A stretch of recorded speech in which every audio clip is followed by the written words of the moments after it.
I recently went to Worldcon and asked famous authors to recommend me a book, and today I'm actually reading them. Now, I created a hierarchy of the author's book recommendations I'll be checking out. At the top of the hierarchy, we have Georg R. Martin, who has the most amount of Goodreads reviews out of all of them, with like 7.1 million in total or something insane. And at the bottom, we have Norbert Sivic, an author who deserves so much more love, but Goodreads reviews are not what is important here. I will be creating a new hierarchy here, where I will be rating how good the recommendation was I received from any of these authors. So for example, if I think Norbert's recommendation was the best one out of all of them, he'll go to the top and be crowned the king of book recommendations. And obviously, we're gonna start from the bottom and work our way up. So Norbert, it's time to read the book you recommended. Let's get reading. Okay, it's time to start reading the first book by Norbert, and he recommended this book. Yeah, I'm gonna convince you to read The Little Prince. They say it's a child's book, but it's not a child book actually. And it's a really short read. On a Sunday night, you can just read it and maybe you discover something that you feel you lost. Okay, so I went out and bought The Little Prince, and Norbert, I know you are at the bottom of the hierarchy, but I am a bit worried that you might stay there, because I know he kind of says in the recommendation that this is perceived as a child's book, but it's actually not a child's book, and the illustrations, I mean, they're great, I really like them, but they're definitely a bit childish. Let's give this one a try and see how it is, shall we?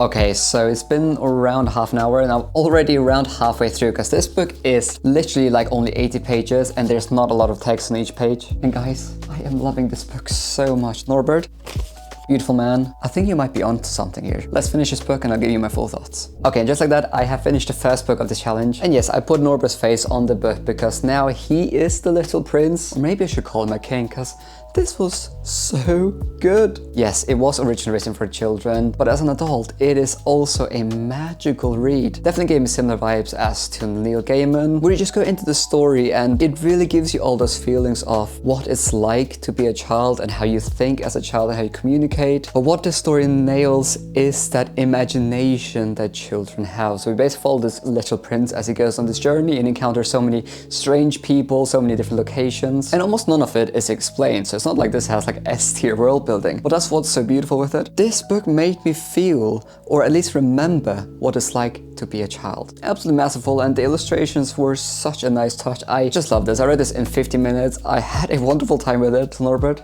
Really well done. Now let's put you on the hierarchy, shall we? Okay, I officially finished The Little Prince and it's time to build a new hierarchy. Obviously, we're only one book down to go.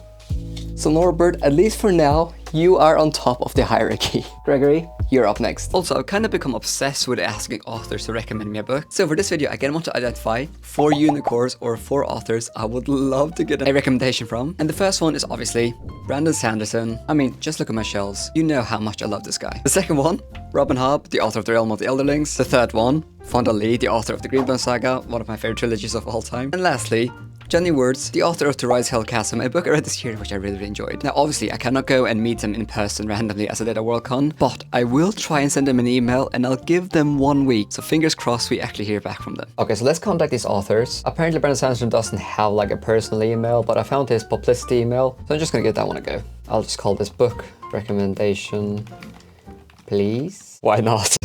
Alright, and here we have the email. Let's see what it says.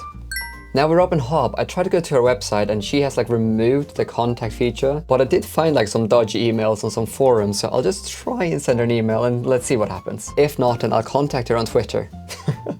Okay. And then we have Fonda Lee. She does have her email on the website, so I'll just send this email now. And then we have Jenny Words. Okay, all 4 of my unicorns have been contacted. Gregory, you're up next. Okay, next up we have Gregory from Texas, and he recommended... I will convince you to read Way of Kings, first of all, because it's the best start in epic fantasy I have ever read. That is a good recommendation. I mean, Way of Kings, you can't really go wrong with that one, can you? Exactly. And here we have it. So this book is massive, more like 1,000 pages. Also, why don't we just like put the faces on? I feel like this is quite fun. Now, full disclosure, I have actually read The Way of Kings, and it is honestly one of my all-time favorite fantasy books, but it's also one of those fantasy novels I feel every modern fantasy reader has read, but it is a solid, solid introduction. If you're looking for massive, epic world building, fantastic characters, and really accessible writing style, then Brandon Sanderson is your guy, and I mean, what better recommendation than the Stormwater Archive. But yeah, kind of cheating here, but I've already read this one. But yeah, let's put Gregory Contaxis to the hierarchy, shall we? Okay, it's finally time to rank Gregory. Now, I was blown away by The Little Prince, but when it comes to The Way of Kings, I don't really feel like you can compare these books, but it feels criminal to rank Way of Kings lower than The Little Prince. Norbert, I love The Little Prince, but The Way of Kings has to come first. Alright, next up we have Jeremy Saul. Let's get reading. Okay guys, I just received a notification on my phone and I want to record my live reaction here, okay? I haven't opened it. A notification from Brandon Sanderson. Let's have a look at this. Okay, so... what? Oh my gosh. I accidentally clicked on my spam email. This is not even my normal email. Oh, I'm so stupid. Cosmere RPG and Unveiling the Cover for Wind and Truth by Brandon Sanderson. Oh, I was so excited. I actually thought he had responded. So this is literally just marketing emails he sends out to everyone. I thought I was special. I'm not sure how that even happened. I accidentally clicked on my spam email that I just used to, you know, sign up for public Wi-Fi and stuff. Okay, I apologize, guys. Still waiting for Brandon Sanderson. It's only been a day, so we might actually hear back soon, but... Now, I am a person that constantly wants to read more and more fantasy, but I often struggle with the fact that I also actually enjoy reading non-fiction and learning more about science, productivity, and philosophy. And the question often arises when I sit down, do I pick up a fantasy book or a non-fiction book? Well, I don't have to choose anymore thanks to today's sponsor, Imprint. Now, Imprint is an interactive visual-based learning app, so its courses summarizes lessons and content taught by Harvard professors and best-selling authors using beautiful illustrations and animations, making the learning experience incredibly immersive and enjoyable. Now, their content covers a huge scope of topics and subjects in areas like psychology, philosophy, science, technology, wellness, history, and much more. Now, I've been doing Build Leadership Skills course, which covers a wide range of theories on how to communicate with staff, how to give feedback, and influence decision making. Now, what we do intentionally is extremely important, and that's really where Imprint comes in. Imprint is a way to live and learn more intentionally, helping you take control of your habits and screen time so you can take better control of your thoughts and ultimately your life. So, whether you want to learn more about finding meaning, or lessons of philosophy, or how to care less about social pressures, or countless other ideas and subjects, Imprint is an amazing tool for you to invest in your growth. Over 30,000 5-star ratings on the App Store and Google Play, and getting awards like Google's App of the Year and Apple's Essential Education app, it's a no-brainer. Now, you can use the link in the description down below to sign up for Imprint, and guess what? You will receive an exclusive offer of a 7-day free trial and 30% off your annual premium membership. Thank you so much to Imprint for sponsoring this video. Okay, without further ado, let's get to Jeremy Saul's recommendation, shall we? But before we get to that, I just bought these delicious sweets at Sainsbury's, and I am genuinely shocked. I mean, these taste delicious, but on the back it says a normal serving is 4 sweets. This is 1 sweet, so if I only eat 3 more, I've had a serving, which is crazy. I mean, that's nothing. I want to eat like 20 of these. So easy to get fat, man. But Jeremy Saul, he recommended. Can you convince me to read a book? Yes, you should read the Red Rising series if you haven't already. My books would not exist if it wasn't for the Red Rising. They are fantastic. All right, Red Rising.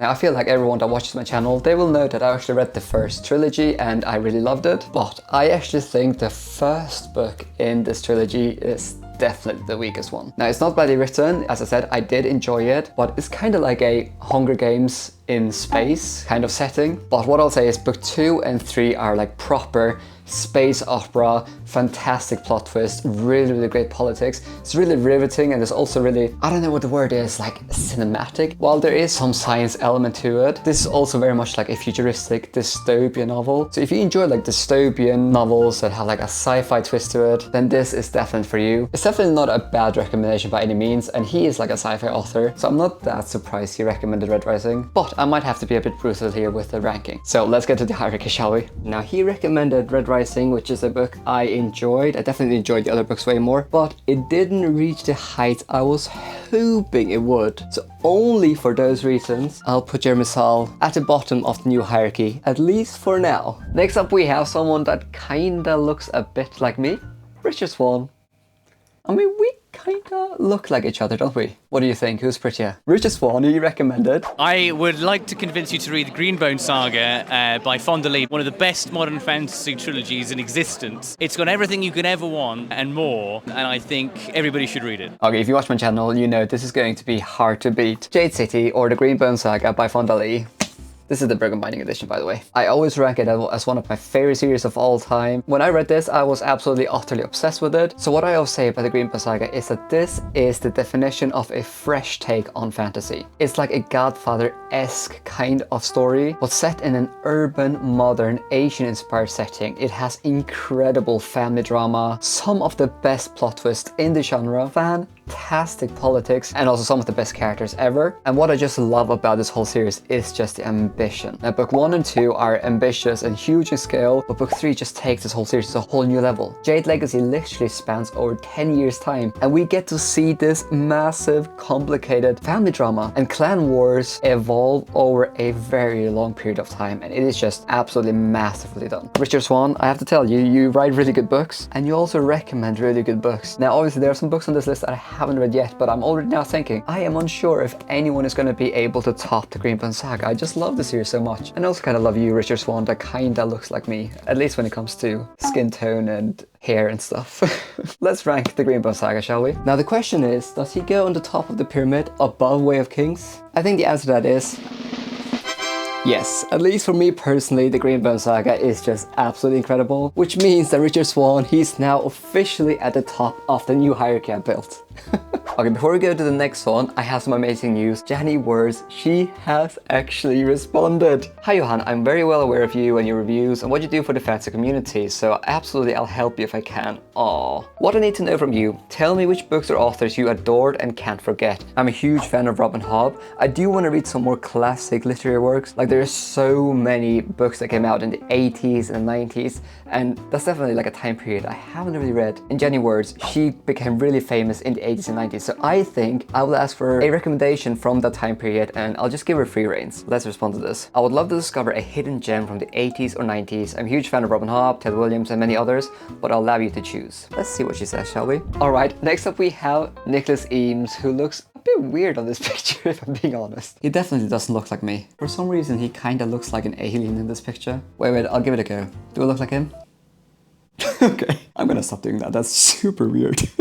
Okay, Nicholas Eames, he recommended... Sure, I would like you to read The Black Tongue Thief by Christopher Buehlman. It is so clever, so funny, dark, hilarious, phenomenal, effortless world building, and you will never look at goblins the same way again. It is terrifying. They are terrifying. Okay, so this is another book I actually have read. I do promise you, I do have 3 books I haven't read on this list. But yeah, I'm not surprised that Nicholas Eames, he actually recommended The Black Tongue Thief. It's a super popular modern fantasy book with lots of humor, lots of absurdism, and some really interesting world building. But this novel is a novel I read, and I didn't really love it. I know people often get annoyed with me when I say that I don't really connect with novels that have like loads of swashbuckling, loads of humor, but Nicholas Eames, he kind of writes novels like The Black Tongue Thief, so I'm not surprised he recommended it, but I'm just gonna say now, I do have a suspicion that Nicholas Eames, he might go to the bottom of the hierarchy at the end of this challenge. We'll see. I might discover another book that I absolutely hate or despise. I also have to tell you this super awkward story. Like a couple of years ago, I made a super critical review of Kings of the Wild, the book that he has written, and at Worldcon, I ended up sitting in a bar with him, and he told me he had seen that video. Oh, I was so embarrassed. I'm like, I'm having drinks with this absolutely lovely human. He was so nice, and then he just told me, oh yeah, I watched that video of yours. And I'm like, that video was quite critical. But Nick Eames, the beautiful man he is, he just said that he just really appreciated I had read it. He was glad that other people had discovered the book, and he just really thanked me. I mean, it was genuinely one of the nicest experiences I've ever had with an author, and considering that I actually did enjoy his novel, it's just crazy.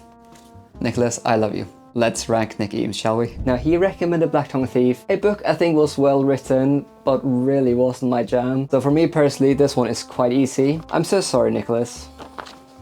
Nothing personal, but I have to put you at the bottom of the hierarchy. Okay guys, something absolutely unbelievably exciting has happened. I just can't believe this. So the author of one of my, if not my favorite trilogies of all time, the Greenbone Saga, she has responded. Fonda Lee, I love you. I mean, oh, this is crazy. She has responded. She wrote, Dear Johan, if you haven't read Shogun by James Clavell, it's one of my favorite historical novels of all time and it's having a moment right now due to the TV show. Highly recommend. Best, Fonda Lee. I can't believe this. I mean, I know it was cool meeting Georg R. Martin, but Fonda Lee, like, that is just one of my favorite authors. Fonda, thank you so much for responding to my email. Definitely adding Shogun to my TBR. Alright, let's go to the next book, shall we? I probably won't get the smile off my mouth. Alright, next up we have the man with the incredible beard, Scott Lynch. The book that I will recommend, it is called True Grit, but I guess technically you could call it a Western. Give it a shot. It's brisk, it's full of incident, it flies by in a jiff, and it is just powerfully affecting. The language is absolutely brilliant. It's a classic for a reason. But first, let's see if Brandon Sanderson actually responded to me. Okay, check the email now.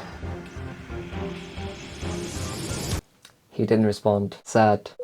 Oh, actually, I did get an email. Robin Hobb responded to me. Robin Hobb. She said, "Thank you for the kind offer. At this time, I'm not doing any podcasts or Zoom calls. If you wish, please check back with us in about 6 months' time." Okay, so I know from her Instagram that she's been unwell with COVID and stuff. Nonetheless, that's an email from Robin Hobb. I didn't get a recommendation, but I will treasure this email. Okay, let's talk about True Grit by Charles Portis.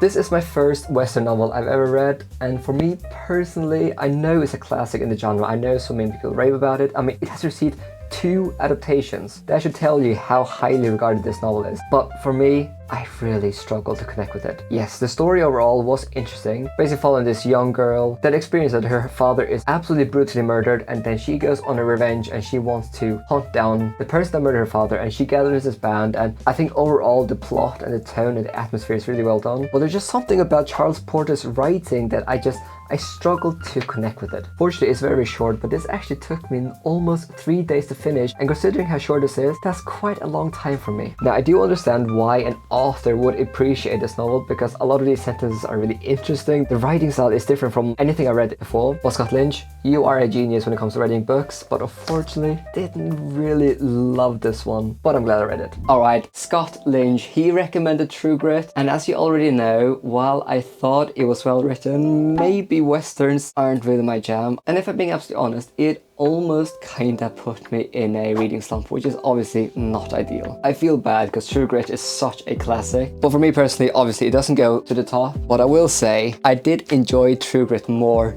than I did enjoy The Black Tongue Thief. I'm so sorry, Nicholas. I promise you, it's nothing personal. But here we have a new hierarchy with only 2 more authors to go, and the next one is by Joe Abercrombie, one of the best authors of all time. He recommended, I'm not sure whether I can convince you, Legendary Mythago Wood by Robert Holstock. World Fantasy Award winner, Robert Holstock, great book. Okay, so I went out and I bought a copy of Mythago Wood. I haven't read this novel, but without further ado, let's start it. Okay, so I am now halfway through this novel on page 126. Now, I must say it's a bit confusing about actually how the mechanics of this world works, but we're basically set in a creepy ancient English forest, and I'm just saying now, creepy forest or haunted forest is such an underutilized trope or setting in fantasy, and I'm actually really glad to see a novel that really focuses on a wood or a forest as the main creepy setting. And we're basically following these 2 brothers that their dad has recently passed away, and they're now in this mythological forest in England, so it's set in our world. But basically how I understand it is that myths or mythagos can come alive. I'm not really sure if I understand exactly how you're able to manifest these real creatures. And then we have this character called Guinevere that these 2 brothers that we follow are both madly in love with. Obviously, there's some other things here, but I don't want to spoil it. Now, Robert Holstock's writing is incredible. This novel is so atmospheric. I just feel absolutely immersed in this forest, and the plot is also really intriguing, but it's also a bit strange and weird. Robert Holstock definitely doesn't explain everything to you. So I know I already once mentioned that Little Prince was kind of like Neil Gaiman, but this kind of feels like Neil Gaiman, but written for adults only because it feels a bit more grim in that sense. But yeah, around halfway through, I probably will finish this novel tomorrow, I think. But so far, Joe Abercrombie, you've done a good job.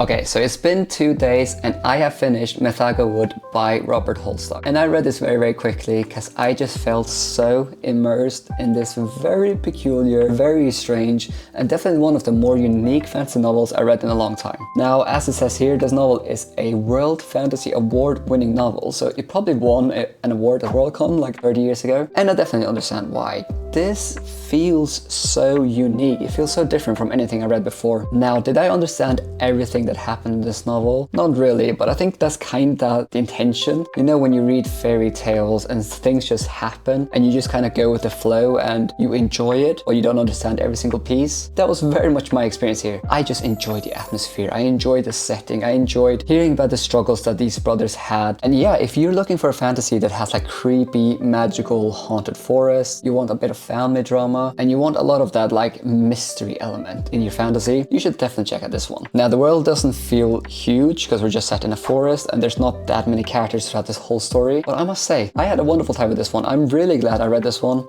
Now, the obvious question, Joe, is this recommendation good enough to make you the king of book recommendations? Well, let's have a look at the vault, shall we? Now, I enjoyed this novel, but it definitely wasn't the best one by any means. Now, my question, does it go above Red Rising? Probably not. So for now, I think I'll put it above Scott Lynch, but below Jeremy Saul, who recommended Red Rising. Alright, we only have one more book to read, and that's by Granddaddy, George R. Martin. Can you recommend me a book? I recommend you a series of books by Jack Vance, the Demon Prince series. Wow. 5 books, short books, so try them. Brilliant, thank you so much. Excuse the mess, but I'm too lazy to tidy up. Okay, we only have one book to go by the legendary, very cute George R. Martin, and he recommended Jack Vance. The first book is called The Star King in the first Demon Prince novels or whatever. There's just something overly charming with these vintage covers. I really like them, but I definitely think that this is a bit more charming. So yeah, I'll keep George R. Martin with me as I read throughout this novel. I quite look forward to this one because it's actually really short. And George R. Martin primarily writes like chunky novels, so it'll be very interesting. So let's get into it.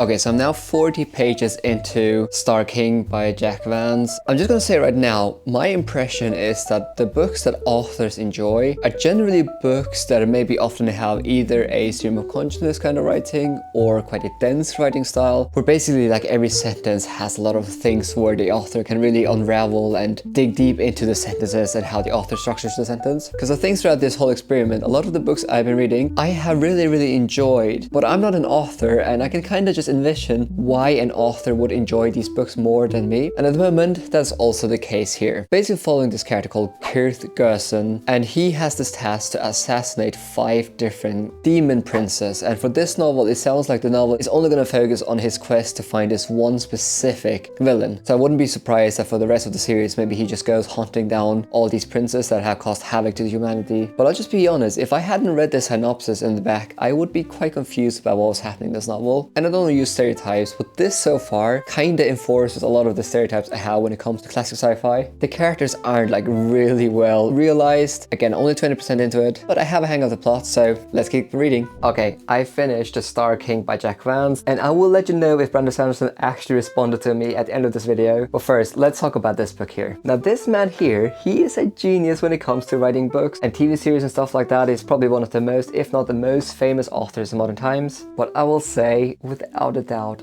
this was my least favorite book of this whole challenge. I mean, this guy started at the top of the hierarchy. I'm fairly certain already now I'll put him at the bottom. I have so many issues with this novel. I mean, where do I even start? Firstly, Jack Vance, I don't know why, but every single chapter starts with like a page or two of just pure info dumps about a planet or something. It's just like pure science, feels incredibly disjointed. Secondly, I found the story to be crazy hard to follow. I genuinely went online to check if I was reading book 3 or 4 in a series, because I feel like Jack Vance, he barely explains anything that happens. Thirdly, it's very short and a lot of ground is covered, so the characters feel, in my opinion, ridiculously flat. I mean, there's almost no depth to any of the characters at all. And lastly, I think Jack Vance's writing style was just not my taste. But yeah, if you're into like pulp science fiction, you probably will love this one. But George R. Martin, I'm so glad I met you, but I can't really say I'm glad I read this book. Let's go and rank this, shall we? Last but not least, we have the daddy of fantasy, George R. Martin, who recommended without a doubt my least favorite book of this challenge. Oh, this was so just not written for me. I'm so sorry, George. I really appreciate that you actually recommended me a book. And while you started at the top, you've fallen all the way down. So this is my official ranking. Richard Swan is the winner of this challenge, with George R. Martin being at the bottom. Okay, we have officially come to the end of this challenge, and I'm going to check one last time if Brandon Sanderson or Robin Hobb or anyone else has actually gotten back to me properly. Has Brandon Sanderson replied? No. He hasn't replied, but I did hear back from Jenny Words, which is amazing, and Fonda Lee, and Robin Hobb. She did respond to my email, but I have some incredible news, because not only did I hear back from 2 of these authors, kinda 3, but 1 author even went above what I expected. So without further ado, let's jump to StreamYard, shall we? Well, I'm really excited that Jenny Words has actually been willing to come on StreamYard and actually convince me to read a book. Really cool. I mean, I absolutely love to write Hell's Chasm, and I mean, it's really cool actually to talk to you. So thank you so much, Johnny. You're very welcome, and thank you for having me here. You gave me a list of authors you liked, and on that list was Robin Hobb. And Robin Hobb writes very deeply character-driven books. She likes to torture her heroes, and she does excellent first person that really digs down deeply into the characters and how people perceive them based on that first person viewpoint. So the author I chose was Carol Berg. There's a very nice standalone, Song of the Beast. She writes very deep characters. They are tortured, absolutely. I can never, ever predict her plots, ever. Where she differs from Robin Hobb is that these characters are more decisive. They actually choose their fates, and they get themselves into trouble, and they get betrayed, but they're a little bit quicker to come off swinging. One of the best standalones I ever read. For Carol Berg's beginning of her career, she did a trilogy called Transformation, Restoration, Revelation. Pretty a linear story, well told, and the people in there are not who they seem to be, so they changed. But if you want to jump on the deep end, her most complex work would be Breath and Bone, Flesh and Spirit. Don't go by the covers. This is not a romance. This is one of the most beautiful fantasies I've ever read. The magic is dazzling. She likes to write characters that you love to hate until you learn who they are. And when you get down to who they are, then you get interested. And then the last ones I'll show of her books are, she had to change her name because of Bookstore Death Spiral. If you like somewhat mysteries, again, told in first person, where fate overtakes these characters and they find themselves in a very rough position and they make the best of their lives, Kate Glass is her new byline. If you like Robin Hobb, I recommend you give Carol Berg a try. You probably won't regret it. Excellent. Well, I'm definitely adding all of her books to my to be read list, and I really appreciate it. Thank you so much. It's my first time actually hearing about Carol Berg, so really great. She's one of the most underrated authors of her time, and she's one of my favorite reads, so go for it. Excellent. Thank you so much. Oh, you're still here and you want more? Well, the good news is that I have a Viking book club on my Patreon. If you join my Patreon, then you get access to an exclusive book club where every single month we read 1 book together, and the book can be put forward by you. If you join tier 3 or 4, then you can put a book forward, and then I randomly choose a book from the pot that we end up reading together, and throughout the month we discuss the book on the Patreon chats. And then we also have Zoom hangouts, which honestly are some of my favorite times of the month. This month we're reading this book, and next month we're gonna be reading this book. Also, since I launched my Patreon, I basically spent my money back into the channel on video editing. I've had more than 40 videos professionally edited, so if you want to support what I do here and also help me upload more consistently, then I'll leave a link in the description down below.